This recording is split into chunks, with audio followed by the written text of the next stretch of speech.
আলহামদুলিল্লাহ। আমরা আশাবাদী যে আমাদের ভোটটা অকার্য হয় নাই, আমাদের ভোটটা বৃথা যায় নাই।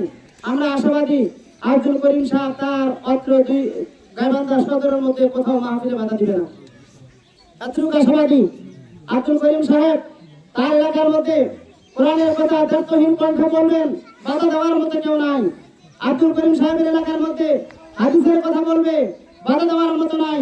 বেশ্যা মহিলা মমতাজ পার্লামেন্টে নিয়ে কথা বলেছে, গান গেয়েছে।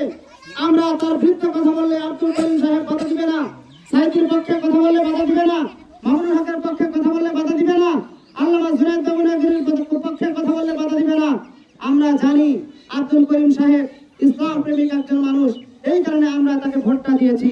আমরা আশাবাদী যে আমরা শুধু আব্দুল করিম সাহেব নয়, বাংলাদেশ জন্য একজন ইসলাম প্রেমিক মানুষ দিয়ে পার্লামেন্ট পরিচালিত হয়। আমাদের দেশের প্রধানমন্ত্রী যেন ঈদগাহ মাঠের ইমামতি করার যোগ্যতা রাখে, জাতীয় মসজিদ বাইতুল মুকাররমের জন্য ইমামতি করার যোগ্যতা রাখে। আমরা আগামী দিনে ইনশাআল্লাহ এমন একজন প্রধানমন্ত্রী বানানোর জন্য কাজ করে যাবো ইনশাআল্লাহ। রাজি আছি তো ইনশাআল্লাহ? আমি সময়